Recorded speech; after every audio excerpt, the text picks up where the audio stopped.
Minister, I understand negotiations are proceeding with the Department of Public Expenditure and Reform in relation to reviewing sporting club commitments under the large-scale sporting infrastructure fund scheme. If you could please provide us with an update in relation to that. Gaeltacht Sullivan, I propose to take PQs 56519 and 56641 together. While government support for larger projects was previously provided on an ad hoc basis, the Large-Scale Sports Infrastructure Fund was launched in 2018 to provide an open and transparent system for applying for such funding. The first call for proposals was confined to national governing bodies for sport and local authorities. Following a detailed assessment process, the first allocations under the scheme were announced in January 20, and thus far approximately 86 million has been allocated to 33 different proposals. These initial allocations include funding for 8 swimming pool projects. Details of all projects made and grants awarded are published on my department's website. It should be noted that the allocations were announced in January 20, just prior to the arrival of the COVID-19 pandemic.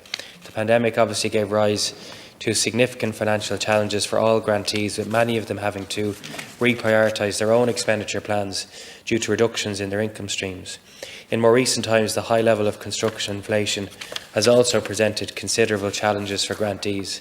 In view of these issues, it was considered timely to review progress on all projects allocated grants, and meetings with all grantees took place. It is encouraging that, based on these discussions with grantees, 22 of the 33 projects should be in a position to draw down funding in 2023.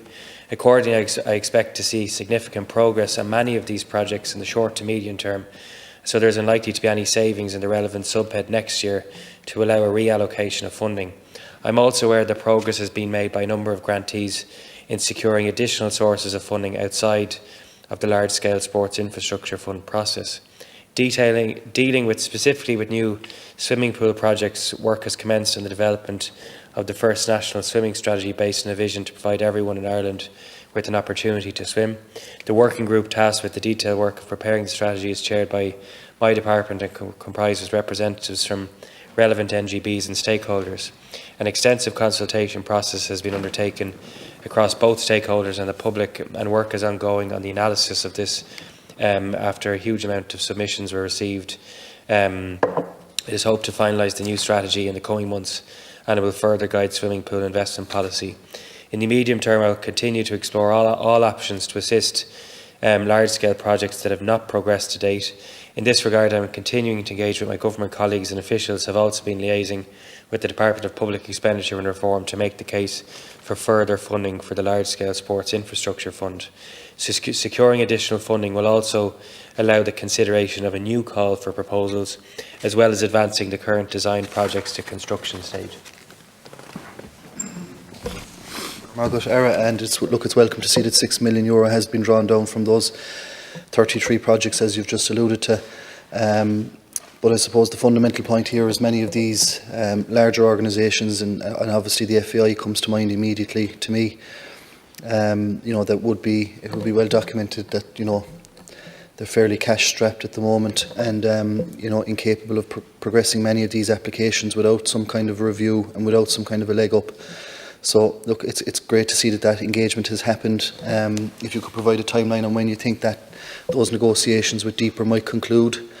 And I just think of one project in particular which is particularly time sensitive, which I've spoken to you about in the past, and that's the FAI Centre of Excellence in Glanmire, which was given planning permission about 7 years ago at this stage. And time is ticking on that particular project, and we need to try and see if we can get it off the ground. Maybe not in the guise that we initially envisaged, but at least to start work on it, because that is particularly time sensitive and planning will elapse there in the next 2 to 3 years. So I'd welcome your thoughts on that, Margaret. So we're continuing to engage with officials in Department of Public Expenditure and Reform, and in fairness to the FAI, whilst I can send you a specific note on the engagements on Glanmire, they are advancing and are the lead. They're the lead applicants for the Donegal Community Stadium for Finn Harps, and we expect a drawdown there to happen, and hopefully further progress on that in the coming months, so that they are advancing certain projects, and they've also helped and are assisting many clubs within grassroots communities to draw down the record level of funding we gave in the Sports Capital and Equipment Programme. But I will revert to you on the specifics about the project you referenced, which I know is important in Cork. And I said we're continuing to engage on the. I said because we've got increased drawdown potential, 2/3 of these projects we expect to commence in next year, which is significant progress compared to where we are this year. But we're conscious of the level of ambition that's out there, the need for certain projects that still have a funding gap, and that's the basis of our engagement. I don't have a timeline on when that will conclude at this point. Thanks, Minister. And look, it's welcome to see that there is ongoing engagement with organisations like the FAI and that they are progressing some projects. But just to emphasise the importance of the Centre of Excellence in Glanmire, you know, it is going to be a project that will cover most of Munster. And particularly now that Cork City have been elevated back to the Premier Division, I think it's imperative that in conjunction with the FAI that we can continue to develop that facility that's there. And as I said, if it doesn't take the guise or the form that we originally planned or envisaged, then you know some level of development can take place. Minister, the only real outstanding question I have is, in the event of non-drawdown on any project, be it in Glanmire or anywhere in the country, can you just confirm what happens to the money? Is it ring-fenced for sport in that area, in that region, or does it return to your own department, or does it go to maybe other outstanding projects from August? Thank both deputies for their questions, and to Deputy O'Sullivan first. Look, I'm conscious of the importance of the Centre of Excellence. It was great to see Cork City come back to the Premier Division, and we look forward to their success next year. And I'm conscious of the importance of having proper training facilities for the next generation of footballers.